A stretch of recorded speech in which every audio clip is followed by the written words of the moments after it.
Good morning and welcome to the 2022 West Central Regional Housing Forum.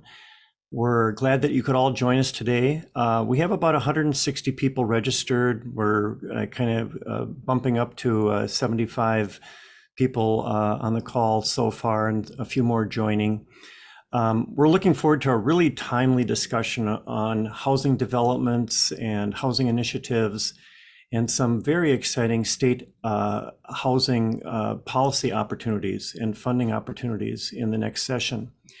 I'm Warren Hansen, president of Greater Minnesota Housing Fund, and I'm pleased to welcome you. Minnesota Housing Commissioner Jennifer Ho will speak with us in just a minute. First of all, I wanted to mention that the forum this morning is co-hosted by Minnesota Housing, West Central Initiative Foundation, Stevens County HRA, and Greater Minnesota Housing Fund, with many other regional and statewide organizations presenting and participating today. One of the more interesting things about this forum today and the next few forums that we have in all 6 regions is that we're here to talk about affordable housing and workforce housing after a very dramatic election with the governor, the House, and the Senate, now all led by the same party, a trifecta as it's called. And when the political and policy alignment like this occurs, it's very rare. And it's also an opportunity for state government to accomplish things that the leadership of the 3 branches have agreed upon as priorities. And housing will be one of those priorities again at the 2023 legislative session. So I think we should expect great things to be possible and to happen, and that will require a lot of support and action by all of us. So combined with a $9 billion surplus, we have a very unique once-in-a-lifetime opportunity to work together for tremendous progress on housing and addressing the state's housing shortage. And I don't want to say too much about that because that's what Commissioner Ho is going to talk about, and we'll be following the commissioner's lead and the governor's lead and aligning our advocacy efforts along those lines. We'll also hear from the agency's housing policy experts and Minnesota Housing Partnership about some advocacy work later in the meeting. What I thought I would do here, just before we really get started, is just mention what the agenda looks like today. We're going to hear from a panel of 6 affordable housing experts in the field working in the region who are involved in a number of very unique initiatives and projects. And so we'll hear about that first. After that, we'll hear again, to revisit this topic of the important work on state housing policy. And we'll hear from Minnesota Housing legislative staff and from Minnesota Housing Partnership staff as well. Then we will hear about some new funding and program opportunities coming out of Greater Minnesota Housing Fund, Minnesota Housing Partnership, and Minnesota Housing Finance Agency. And then to allow for some really in-depth discussion, which of course we would have in person with questions and answers and small group discussions, we're going to have a series of breakout sessions via Zoom that you'll be able to join based on your topic of interest. So we'll have 2 rounds of those great breakout sessions. So that's the general agenda today. We're going to run from 9 a.m. this morning to noon. We'll linger a little bit after the formal agenda is done, just to allow for some questions and answers and kind of a little bit of a virtual reception. But without further ado, let me introduce Jennifer Ho. We're thrilled to have our recently reappointed Commissioner of the Minnesota Housing Finance Agency with us today. And I like to say that Commissioner Ho is our biggest affordable housing ally at the Capitol and advocate. She has maintained this essential bipartisan support for affordable housing at the legislature for years. And I personally just want to thank Commissioner Ho for being here today. And Commissioner, I'll turn it over to you.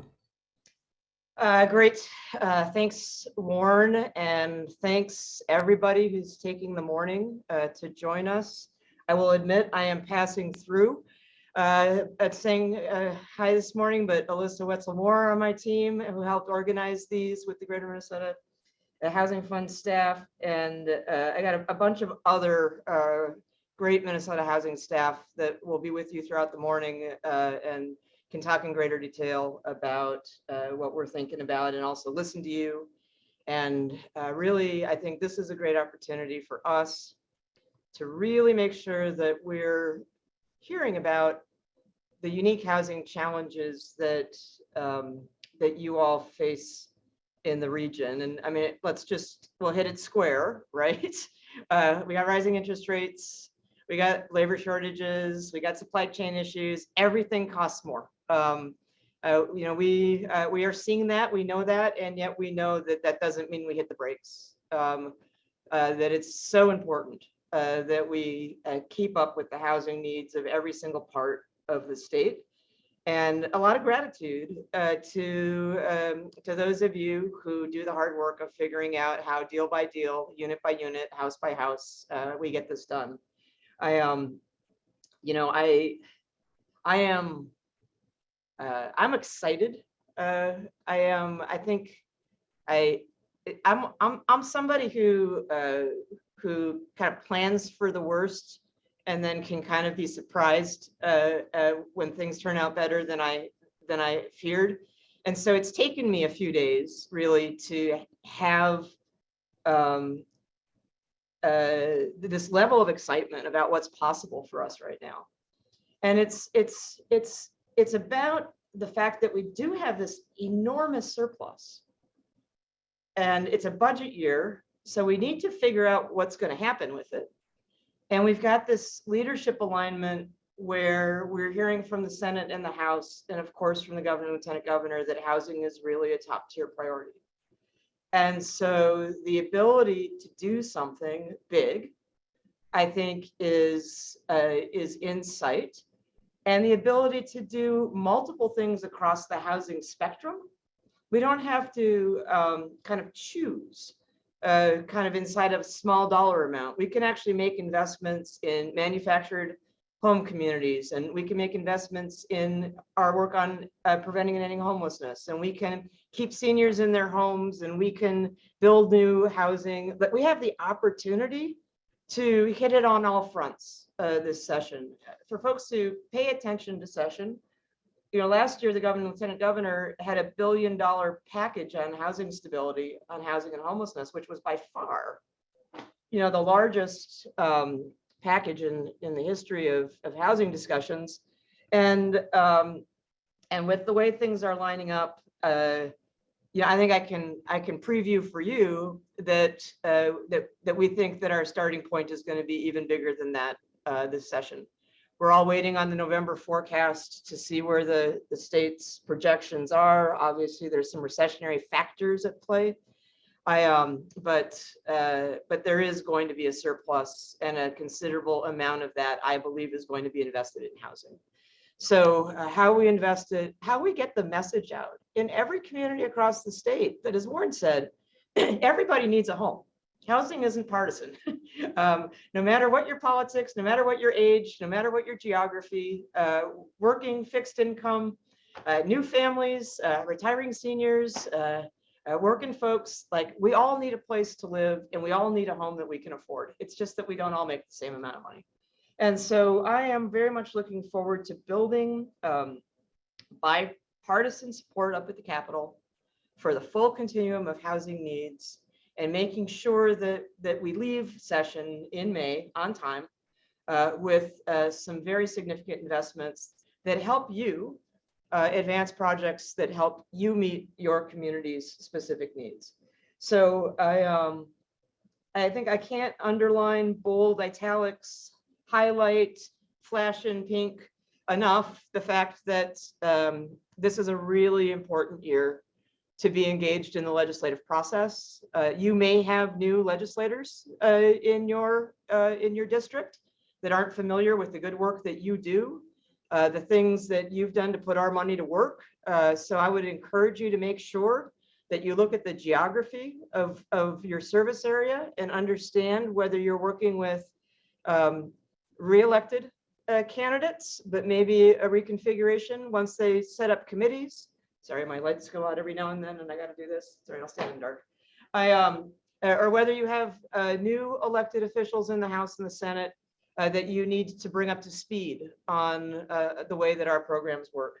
I always just try to help folks understand, Minnesota Housing, we don't build the housing, we don't own the housing, we respond to community needs. You tell us what you need, and we try to figure out how to get things funded. And this is really a historic opportunity. I mean, the other thing I really want to just mention is that John Patterson and Cody Thurnow are on this call. We are kicking off our 9 months of strategic planning, thinking about now with 4 more years, what are the adjustments that we want to make to the work that we're doing. And so it's just really important that we listen and that we hear what's important to you. That shapes our thinking. I want to be building housing in every single part of the state. And I know that there's some unique challenges in your region just for being able to put deals together. But it matters to me. It matters to me to be able to demonstrate to the legislature that what they fund actually invests in communities all across the state. I feel like I have had the opportunity to be out and about in the world again. So the other thing I would say is don't hesitate. When you're planning on cutting a ribbon or putting a shovel in the ground, don't hesitate to at least let us know when you're doing that. Because I think that's the best thing about being the housing commissioner, is to just celebrate the good work. Just celebrate the good work. And I've kind of come to appreciate that the groundbreaking is the celebration of the years of planning and partnerships and applications and disappointments and hoorays and everything that comes together. The difficulty of putting an idea into play and being able to close on all those financing streams. When we go to break ground, we celebrate the partners. And when we go to cut the ribbon, we celebrate the homes. We celebrate the people who are going to have the opportunity to have a beautiful home that they can afford in the community of their choice. So I want to get out there and see your good work and be able to celebrate with you how hard it is to get this stuff done. So thank you. Thank you for thinking about inviting your legislators in to see what you do. Thanks for providing your input and helping us really appreciate your needs across the region. And thank you again, Warren, to you and your whole team. And thanks to my staff for putting this together. I'll sit and listen for a little bit, but then I've got to run over to something else. But I'm glad I could at least be here to get things kicked off. Let's go big so everyone can go home. Well, thank you, Jennifer. It's really inspirational to think about the possibilities and the fact that we're, all working together for a common goal here. This next session that is where the goal can be really, really huge. So we're waiting with bated breath to hear what the governor's budget will look like for affordable housing and how that will really bring things to a whole new scale. And we'll all work to get behind that. So again, thank you, Commissioner Ho. So I think it's time to move on to our panels. And we have a very exciting set of speakers ahead of us today. Who are going to talk about development projects that are being planned and developed and expanded upon, initiatives that are being launched. I want to mention that because it's a Zoom call, we probably do this in person anyway. save the questions until the end, but we encourage you to use the chat to pose your questions. Don't expect them to be answered within the chat, but Catherine McCarthy here on our staff will be collecting those questions and we'll relay them for discussion after the panelists are done speaking and handle it that way.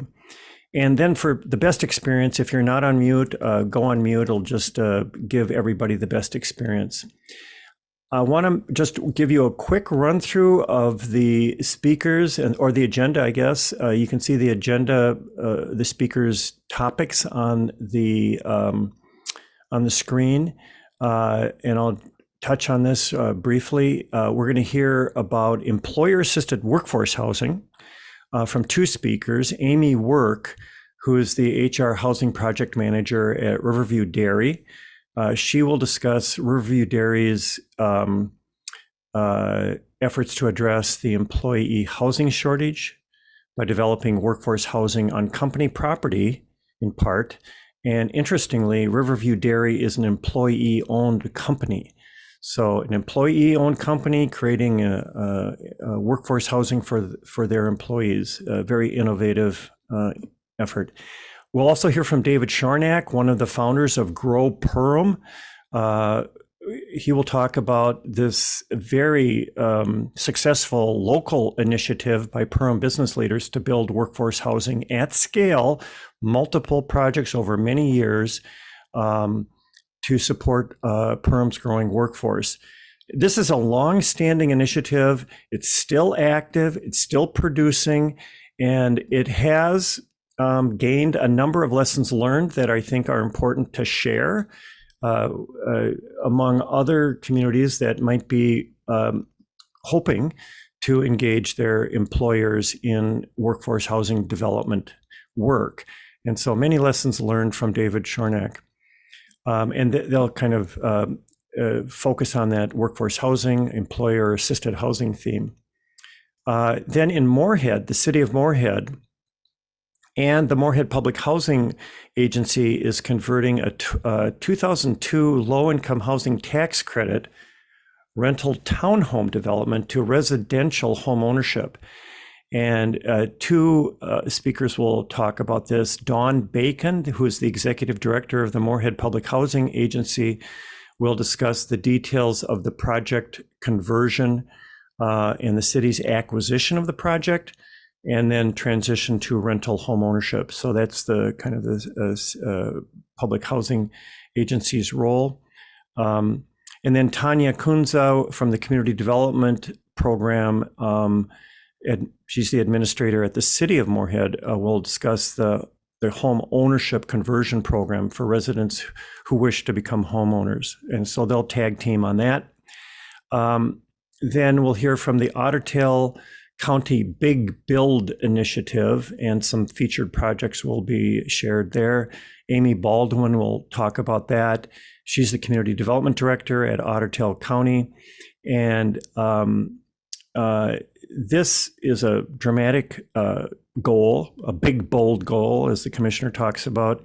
The goal of the Otter Tail County Big Build Initiative is to create and produce and preserve 5,000 units of housing by 2025. And then lastly, we'll hear from Missy Becker-Cook, the CEO of the West Central Minnesota Community Action Agency. And they are actively involved in leading on the Alexandria Community Land Trust, which is in its second cycle of expansion. And they plan to create 4 new homes in their CLT per year. So we'll hear from we'll hear from Missy about that. So that's the status of our panel, and we're just a little bit behind, so I'm going to quickly turn it over to Amy Work, who's the Construction and HR Housing Project Manager at Riverview Dairy. Welcome, Amy. It's all yours.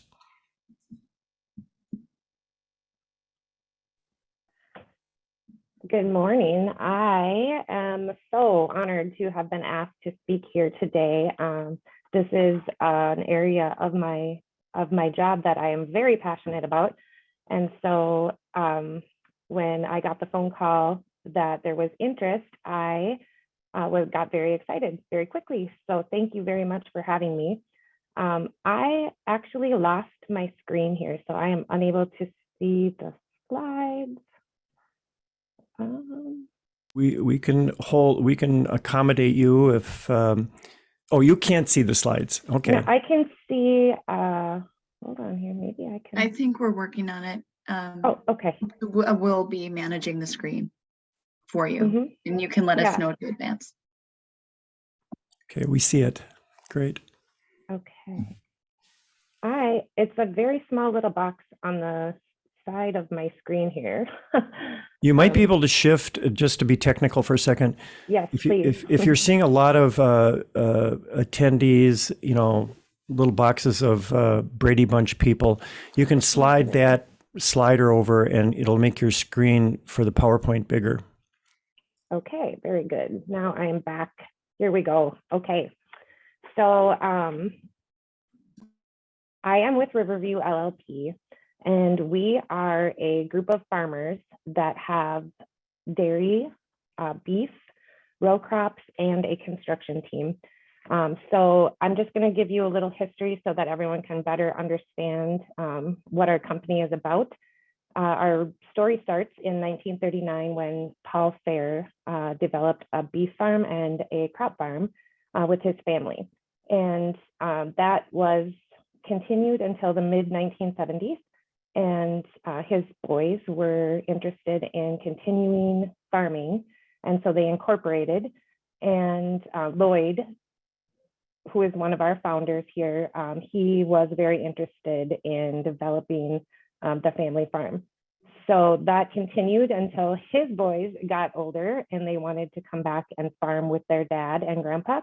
And so in 1995, the Wolf family and the Fair family joined together in a partnership and created Riverview Dairy. So in 1996, our first dairy opened about a half of a mile north of the original family farm. And next slide, please. So we had an 800 head dairy, and it went very well, and we had a lot of community support. And we integrated that in with the current beef and row crop operation that we had. And we have continued to grow and provide opportunities for our employees. And we added a construction crew and continued to develop dairy farms within the region of Minnesota, primarily at first. And so today, Riverview is predominantly employee owned, and all of our employers are, or employees, I'm sorry, are just really trying to provide a respectful, ethical place for people in our area to come and be employed and join our team. So today we have 1,500 employees, and we are operating in 6 states. We are 70% employee owned, and we have 30% strategic partners. So those strategic partners would include our neighbors, any community members that have a vested interest in our operations, our vendors, and our family members. They all have the opportunity to invest. So this is just a little map of the regions that we have our operations in. So we're in South Dakota, Minnesota, Nebraska, Arizona, New Mexico, and Texas. And kind of a little header there of each operation, what area is where. So today we're focusing mostly on Minnesota, but I did include this slide here, the Riverview Way. This is how our company operates. It's basically our employee manual. So any kind of big decision that we have to make, we come back to this sheet and we look at our mission statement, which is providing a culture of opportunity for passionate people and innovative ideas. We look at our core values down on the bottom left there. And we also look at our business hedgehog, which is on the right side on the bottom. And one thing that I would point out to you is none of those three things have anything to do with animals or row crop production. It all has to do with our people.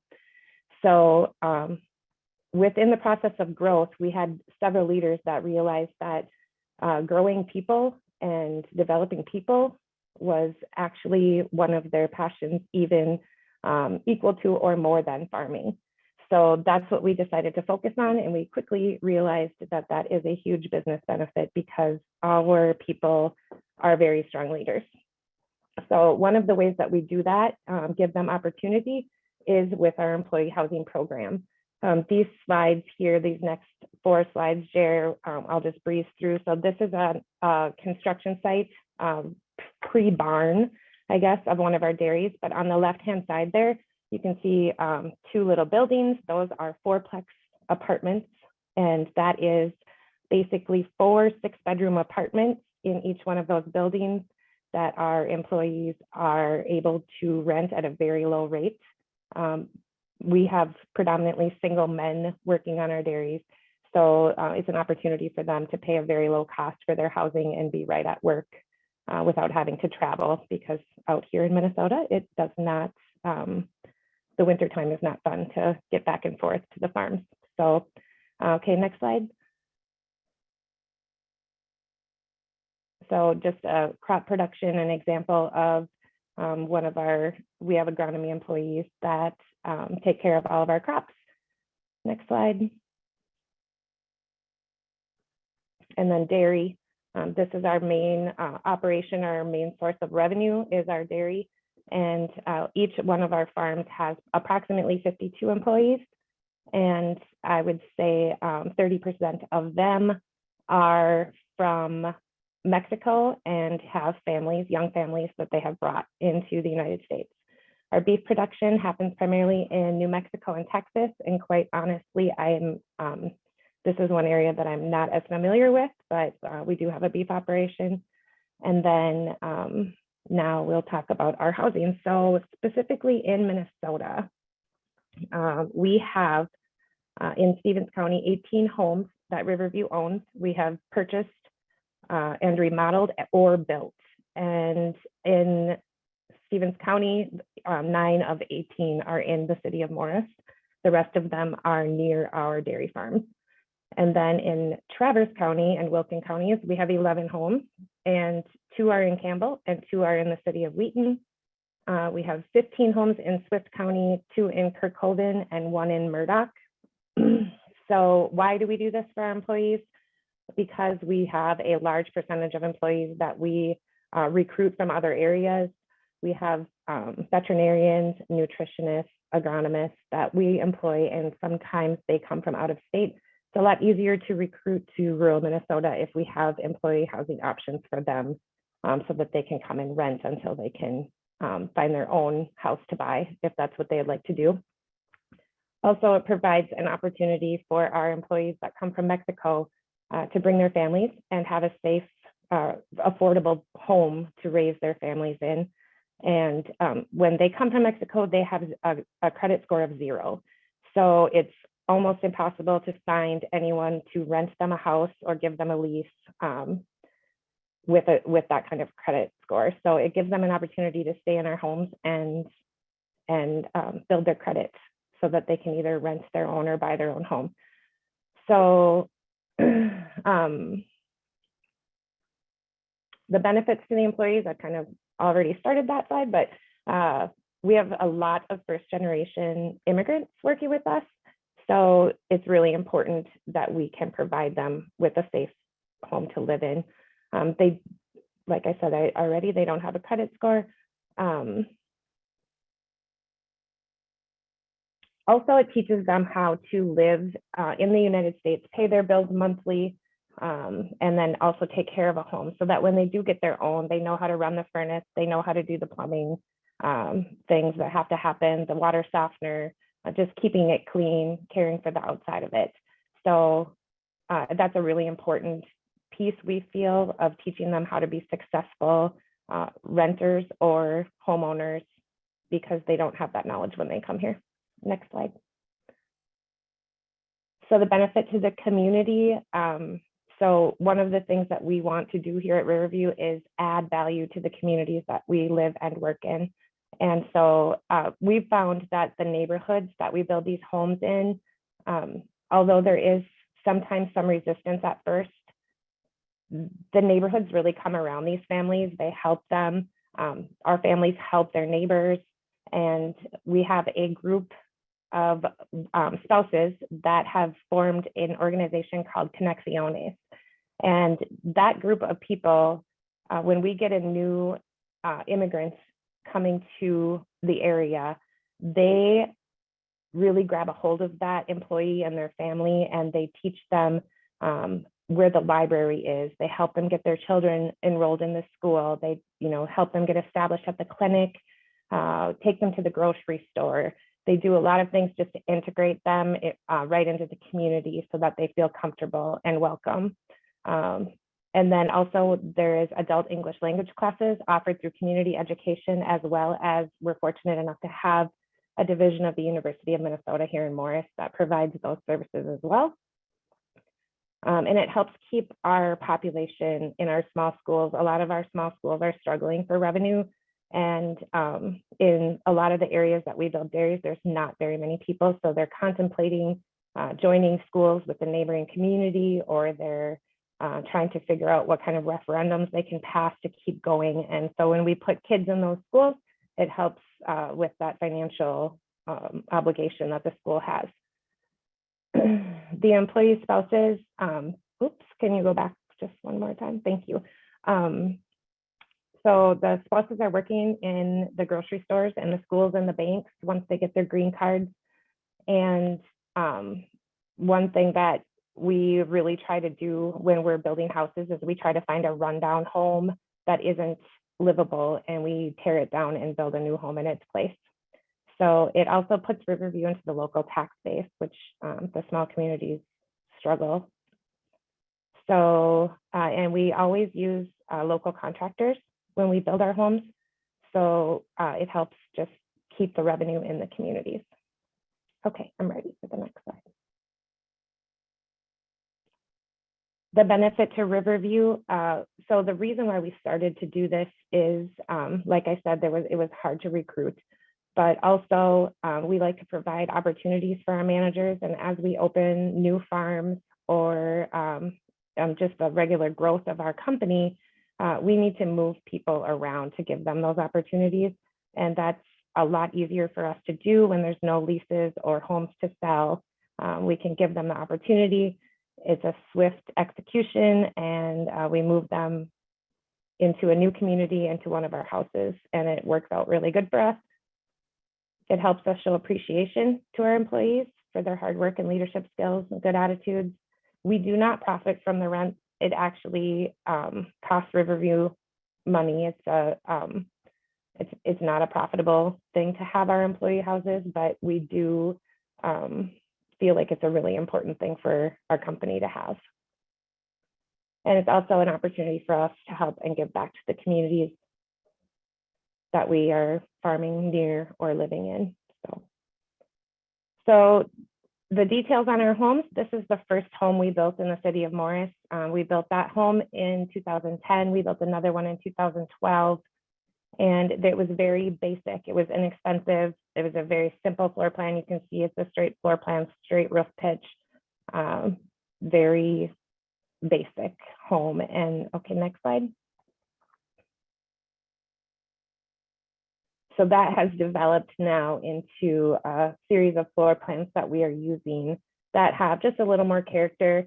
It's a little better to look at from the street, and it's a little more fun to live in. We have 3 bedrooms, 2 to 3 bathrooms. The floor plans are varying. We just actually built a 2-story home this year, and so that was exciting for me. I enjoy developing these. Next slide. So this is the interior, basic interior. We use sheet vinyl flooring, inexpensive carpeting, vinyl countertops, basic appliances. One of the things that I really strive for is to keep it simple. It's easy to care for, and it's easy to replace. And it can still look nice, and you can still feel like you're living in a nice home. So Next slide. This is a basic floor plan of one of our homes. This is the main level of the 2-story we built this year. So you can see a little bit here. There's just a half bath, a kitchen, a living room, and then a master bedroom on the main level. And then next slide. And then the upstairs, it consists of 2 bedrooms, a walk-in closet, and a bathroom. So some of our housing facts. The average size home that we build is 16 to 1,800 square feet. All of our homes are slab on grade, so there's no basement. It helps to keep the cost down, and also it helps to prevent any kind of problems with water or foundation issues. All of our plans include a 2-car garage. We use all local contractors to build the homes, and we generally try to find an old house to tear down and then build as a way of improving the communities. The managers and the lead people on our homes or on our teams rent the homes from Riverview at a very low cost. Just to give an example, with the 3-bedroom, 2-bathroom house, they pay about $800 a month to live in that home. So it's a huge benefit to the employee, but it also benefits Riverview. So I just saw a question pop up on the chat of the average cost of the home. So historically, we were doing this for about $250,000. This year, we actually built a home right in the midst of all of the price increases. So it ended up to be more than that. Our goal going forward will be $350,000 to get a 3-bedroom, 2-bathroom house. So I think that is the end of my presentation. Well, great. Fabulous story, fabulous program, Amy and Riverview Dairy. We're going to move on to David Shornack now, and we'll answer other questions that were in the chat later. I just wanted to make a couple of highlights there. Number one, the cost of your rent per month is just phenomenally low for a home, and I don't know how you're getting to that low rent. The company must be almost subsidizing that in some way. You're creating construction jobs, you're replacing older homes with new builds, you're providing services for new immigrant families and getting them into schools and getting them what they need. So incredibly enlightened approach on the part of an employer for creating employee housing, employer assisted housing. So thanks, Amy. That was fabulous. We'll move on to David Shornack now. David, it's all yours.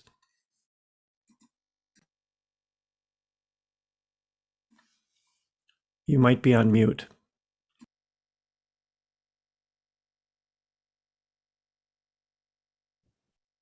Sorry about that.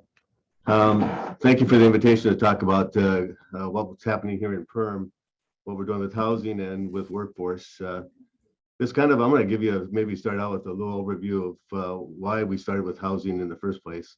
I work for Arvik here. We're a local telephone company. I manage a variety of different Arvik divisions. I've been involved in real estate for over 40 years in a variety of different entities, whether or not it's apartments or duplexes. We own a lot of houses.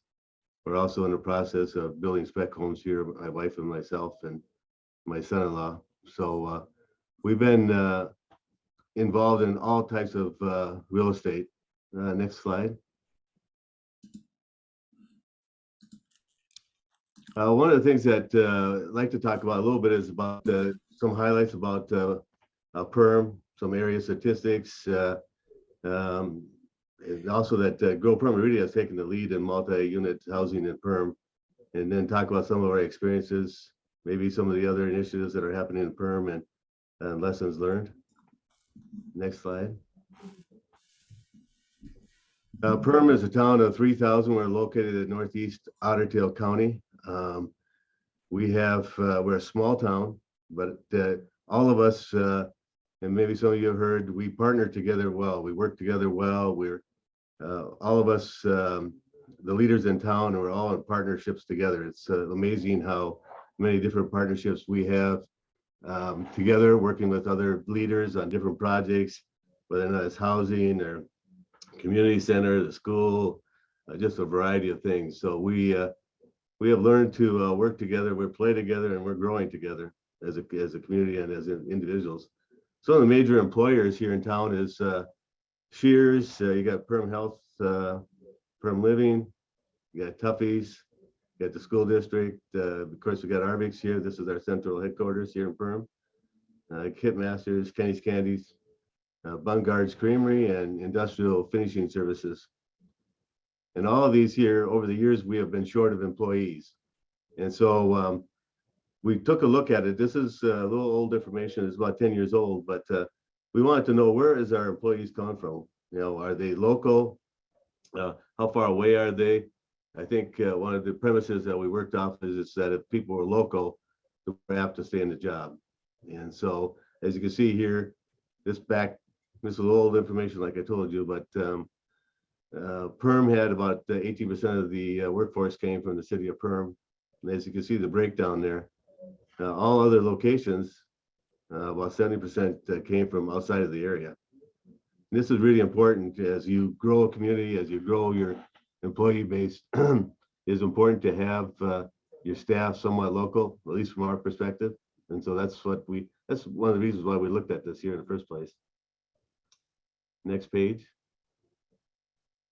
As you looked around here, we looked at the different communities, and we've seen our growth rate, and our growth rate, as I mentioned, we have a lot of job openings. At one time, I think we had almost 1,000 jobs opening here, available right here in Perm.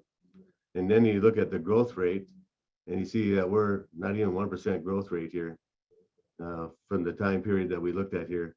And it just was mind-boggling to us, is why aren't we growing faster with all the lakes, all the opportunities, the recreational, the jobs, and one of the things that we thought was major reason why we weren't growing was the housing. And so that's one of the reasons why we started looking at housing. And as you can see, the counties here, it's frustrating for me because I'm a kind of a growth type mentality, and so is most of our leaders here in town. And to see us growing at a lower percentage rate than other counties around us was just not acceptable. And so we started taking some of this information and try to see if we can't control our own destiny. Next page. So in 2007, we had meeting after meeting, we talked about the issue of not having enough employees. Our businesses wanted to grow. We had Tuffy's, we had Barrel Fun at the time. We had all of the local small businesses that wanted to grow, but just wasn't enough employees. So and one of the things that always came to pop up was housing. So in 2007, I organized a meeting to come meet, invited all the business people from town here, the major employers, to a meeting up at the Arvik building. And I came with a proposal to build 2 apartment complexes. The thought behind that was that we needed our employees to live in Perm for a more stable workforce. And that the capital investment to build these apartments had to come from the people who had the most to gain. And that's primarily local business people. And one of the things that I try to express to them is that this is an investment in the community. It's maybe not going to see an immediate return on your investment, but you will see a return in as far as the amenities, as far as having more employees at your companies, having a better school, having a better hospital, having all the other things that go with it that are kind of a spin-off. It's hard to put a value on those, but it might be more than a 10% rate of return on your investment. And so that's, I asked them at the meeting, we're not going to walk away from this meeting without a commitment from you guys. I've heard you guys complain for years about not having enough housing, not having enough employees. We're gonna take this underneath our wing, and we're gonna make it happen.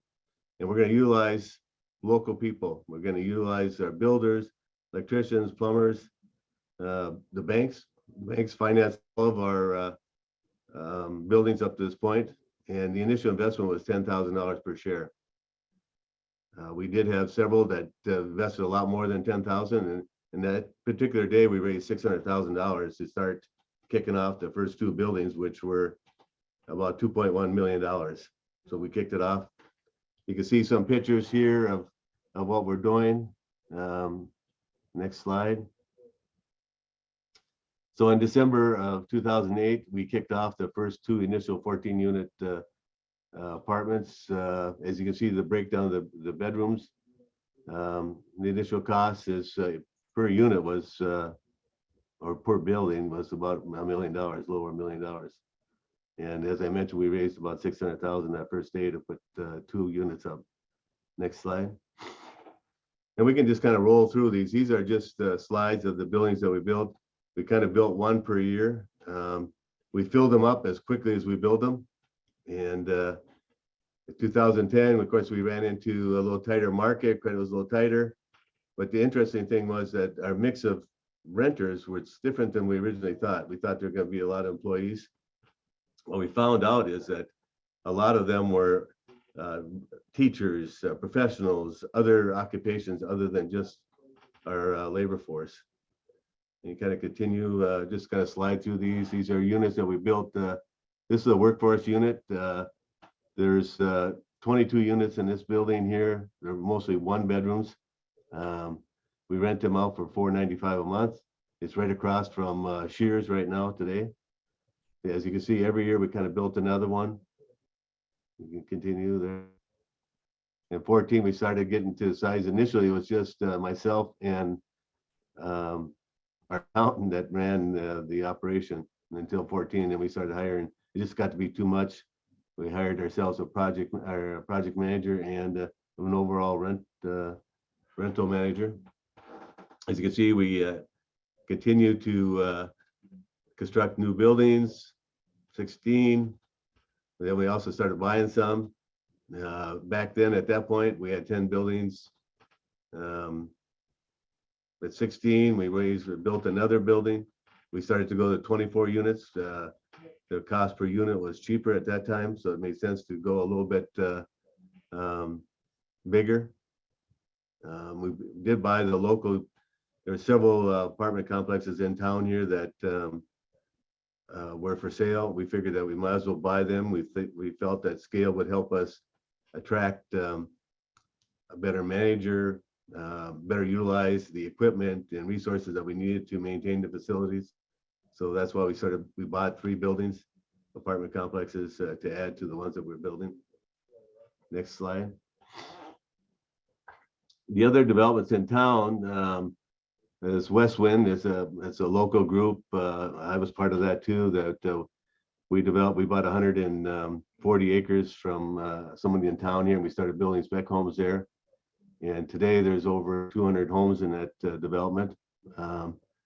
The city of Perham, of course, developed some commercial lots next to the school and the hospital. There's also another small developer in town here that is developing lots and building spec homes.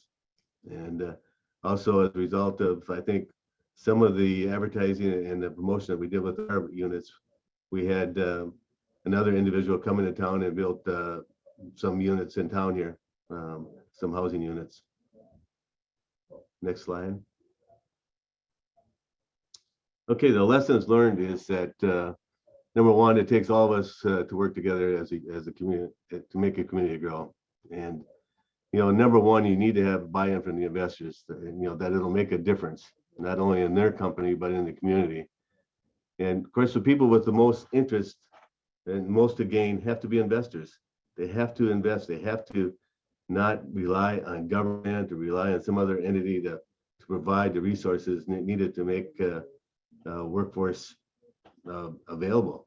And then, of course, we have, I think, number one thing we found is that people live in the community, stay and work in the community, and live in a community, stay longer. They got their kids in the school, they go to the church, they go to the hospital. They're a lot more vested in the community and in their jobs. And housing takes many forms. We happen to decide to do apartment complexes, but we need single family housing, we need senior housing, we need assisted housing, we need all sorts of housing to cover the variety of needs that are within every community. And local support is huge. And, you know, it's vital to the success of the project. One of the things that we started from right from the beginning was that we didn't want to rely on government. I know a lot of you work for government, but government moves too slowly. From our perspective, we needed jobs now. We needed employees now. We had the jobs. We needed to fill those jobs, and so we took the bull by the horn and we started building our own. We didn't wait for government to help us move along. And then, you know, as I mentioned earlier, we need to have long-term growth. Relies on balanced housing. You have to have balanced housing. And primary to any sort of project, you need somebody to take the lead. Somebody has to take ownership, has to be the driver to make it happen. You know, as we went through these last 15 years, we had a lot of our original investors say, Dave, how many more houses or apartment units can we build in this community support? And I said, you know what? Every unit that we build within 60 days was full. And so there is a demand. And I said, how many more jobs do you have that need to be filled? You know, those are primary determinants, and that's what we did. And, you know, one of the things that I've been driving since we started, I think we need, and I'm talking just about perm, but we need to grow perm by a couple hundred people per year, you know, just to keep up with the job growth, with the energy of the leaders in this community. You know, they're driven, they're expansion minded, you know, so we just need to grow the population base. Next slide. Well, a couple of things I want to mention, didn't make the slide presentation here, is that today we have 13 buildings, all located in Perm. We got 256 units. They're almost all 100% full. You know, of course, you got some turnover, so you got to do some repainting, maybe a carpet. We have over 450 people living in our units today. Over 400 people that wouldn't be in Perm if we didn't build these units. All of our units are rented out at market rates. We have total construction cost to date is about 23 million. We have raised capital internally here of 6.3 million. Our average cost per unit is about 88,000. We have 23 partners. They're virtually all local business people. We've taken advantage of TIF, some tax abatements, and we had a workforce state grant that came into play. All of our apartments are financed by local banks. You know, one of the things that we wanted to make sure is that when we talk about Grow Perm, it isn't just about us, it's about growing the complete community. There's also, in the last couple of years, housing is, you know, it's been soft, especially this last year. There's only been 8 new building permits in 22 in Perm. And the property taxes that our units generated is $188,000 we paid in 22, and just in property taxes. And I think one of the things that we've seen as a benefit of our projects has been that we have a new hospital in town that was built in 2012, a $38 million investment. We have a new high school that was built in 2018 and our enrollment is growing. But I think that in 2018, as a result of our apartments, as I said, we got 450 people living in them. That's helped grow the community. And if you've seen our high school, it's a college level type high school. It's something to be proud of. And I think that covers the main points I want to kind of bring up. The main thing is, though, you got to have your local community leaders have to invest in your community. If they don't invest, why would others invest? You got to think about just, if you're not willing to invest, why would you ask somebody in a different area to invest in your town when you're not convinced it's a good deal? So you need to be need to act, and you need to be persistent. And that's our story. David, that is fantastic. And especially your last point. I mean, that is so true. The local community, the civic leaders, the electeds, the local investments really do leverage other resources. In your case, what's interesting, I think, is that all of your housing developments, not the ones that may have been stimulated by your investment, but the ones you've directly done are all non-LIHTC, meaning they're not low-income housing tax credit deals with state housing, with the government programs, although you're using some TIF. And so you're doing this, creating workforce housing without subsidy, essentially. You're using some incentive concessionary dollars, but you're not using subsidy. And that's the need that you're meeting. The second thing that is really dramatic about your story and the initiative, lesson learned, is that it's an employer consortium working together. It's civic leaders and employers working together, I guess. And I don't want to call it a club. It probably is something like a club at this point. People really feel part of that and have really bonded. But that kind of a consortium or a coalition among civic leaders is really powerful, and your program is proof of that. And then that your investments have stimulated other investments, and that's true. It's as old as it's almost biblical. Like if you do those investments, you stimulate confidence among other developers and investors. So what a great story. I would just mention Greater Minnesota Housing Fund has, and I think we took a page unconsciously from Perham, Grow Perham. We have launched an effort to finance non-LIHTC workforce housing, multifamily rental housing without subsidy, and have been able to sponsor a few projects in other locations. But I think your program is really evidence of, keeping the momentum up and really making it the almost primary way that you're increasing your housing supply in your community. So thank you very much. We saw questions that people had for David, and we'll come back to those at the end. Why don't we move on and let's welcome Don Bacon, Executive Director of the Moorhead Public Housing Agency, and Tanya Kunza from the City of Moorhead. And they're going to talk about a conversion of a townhome development that was a LIHTC project to home ownership. So Dawn, I think you might be the lead person on this. Well, good morning. Thanks for having us. Again, I'm Dawn Bacon, the Executive Director with Moorhead Public Housing. I've got Tanya Kunza here. She's the Community Development Program Administrator with the City of Moorhead. So we're going to kind of tag team telling the story about the Maple Court townhomes and the collaboration between our two agencies to purchase those townhomes and launch a home ownership program.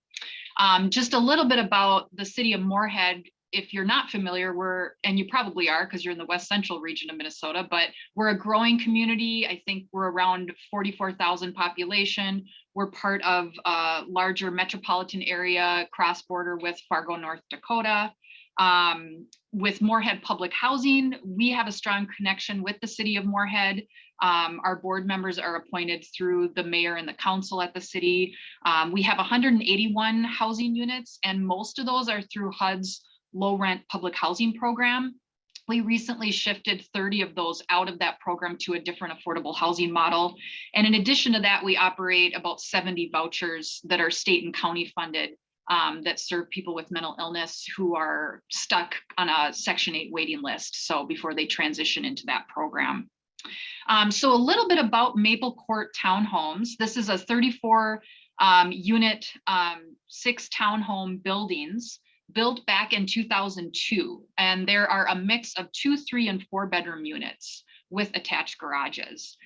These were developed and previously owned by South Hill Group, operating as Maple Court Limited Partnership, and they are on the north side of Moorhead. It's a great location. It's on a bus line. It's near jobs and schools.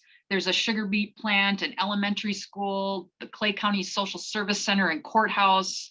Are just, really close nearby and close proximity. And there's easy access to downtown Moorhead and downtown Fargo as well. We have close to 100 people living in these units across the 34 units. And most recent data shows almost half are 18 and under. So you'll see the picture of the playground. There we have that for the younger kids. And there's a lot of families. There's a lot of families who are newer Americans from the Middle East region. So it's been a really connected community. The occupancy and the occupancy has been very strong. The property's in really good condition and has been well managed for many years. So that's a little bit about the property. I'm going to have Tanya share a little more background about what went into the application and development prior to it being built, and that right of first refusal, which was pretty significant in terms of where we are today. Yes, the South Hill Group developers approached the city prior to 2002 about wanting to apply for the low income housing tax credit program through Minnesota Housing Finance Agency. At that time in Minnesota, the program was highly competitive, which it still is today as well. And as part of the scoring system, Minnesota Housing Finance Agency gave extra points to developers who provided a right of first refusal.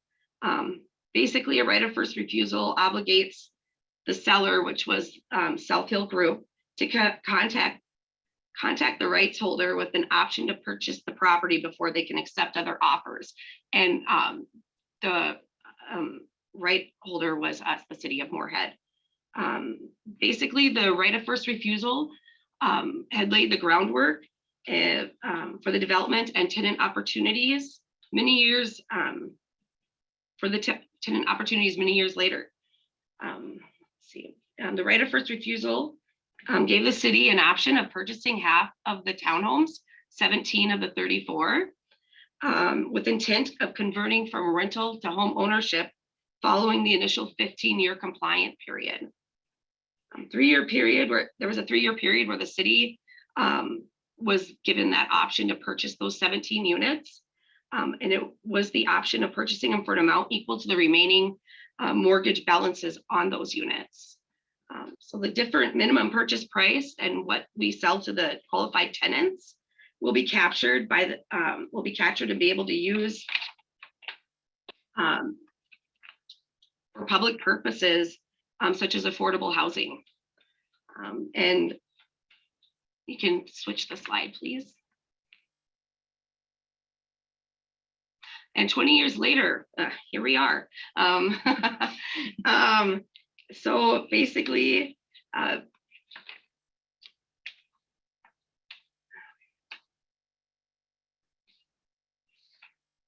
so now we're going to share a little bit more of how we came together, Moorhead Public Housing and the city of Moorhead, and how we're moving forward and implementing the tenant to home ownership program.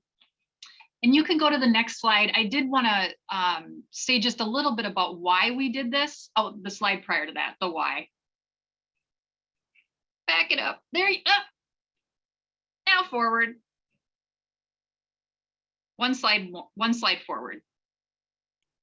There we go. Hold that one. Okay, so I probably don't need to say much about this to this particular group because you live and breathe and work along housing and care about housing, but I still think it's important to be anchored in that.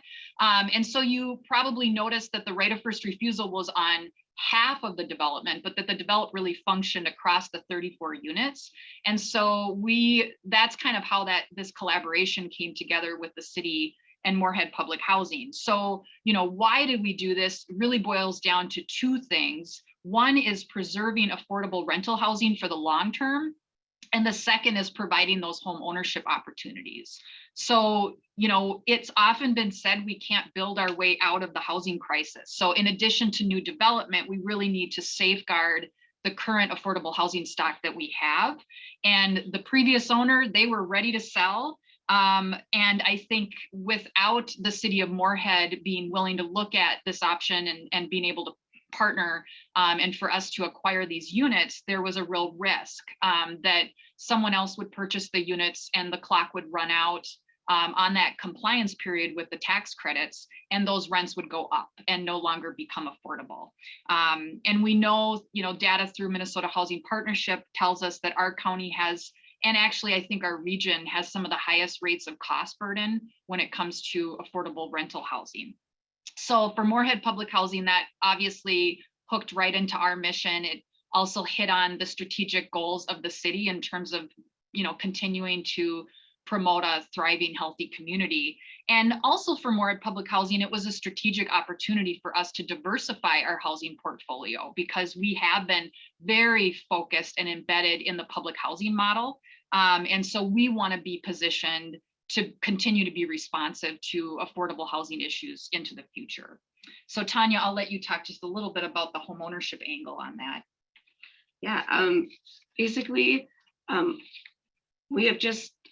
we're starting to launch the program, and it's talking with the tenants at Maple Court and highlighting to them that, our big thing, regardless of their decision, whether it's right for them to purchase or not, no one will be displaced.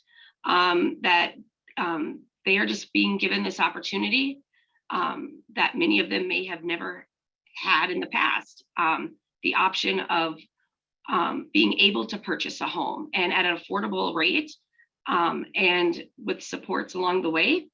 But if they choose not to, no one is going to be asked to move. They can continue renting in that unit as they are today. So what we have started is that we've started just early discussion with the tenants that this opportunity is going to exist for them, and kind of assembled a little team of people to be able to work through that process with them, providing, for example, like home ownership classes, home buyer purchase classes for the tenants to be able to understand their rights of being able to purchase it and if it's the right move for them.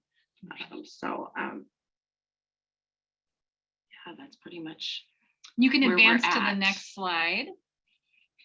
So this just shows all those things that went into it leading up to the purchase. And, we were approached by the owner in 2018 and the purchase didn't happen until 2021. So it took some time, throw a global pandemic in there as well for fun. And there's just a lot involved. And I think one thing I just want to highlight was that there was a pretty big learning curve, not only for the city of Morehead, which, but also for Morehead Public Housing Agency, which hasn't acquired a lot of property recently. And so we really did benefit from a lot of partnerships and support from those to really take a look at this issue. So having supportive partners was instrumental to helping us along and get through all of these steps, which, some of them are big ones are up on the slide, certainly not sequential, but, the owner of the property, they believed in wanting to keep these units affordable. They offered Morehead Public Housing a fair price. If I haven't said this, I should make it clear that the 34 units are on 2 different parcels and that right of first refusal is on one parcel for the city to purchase, but then the other parcel, the other 17 units, don't have that right of first refusal. And so Morehead Public Housing had to negotiate with the owner around purchasing those 17 units. Minnesota Housing Finance Agency, we were in communication with them, throughout the process to develop a plan. And they also approved financing that really supported our housing authority to make that purchase. And Greater Minnesota Housing Fund provided a lot of technical assistance. In addition to the financing, their staff were just very approachable and helpful and accessible to us with all of the questions we had as we kind of worked through the process. And we're communicating with our board and our city council and everyone involved. Also, the previous property manager, I want to note that they had a really strong understanding of the property and were very engaged in working with us. We did transition to Morehead Public Housing taking over the property management, but they worked really closely with us to help that be a really smooth transition for everyone involved, particularly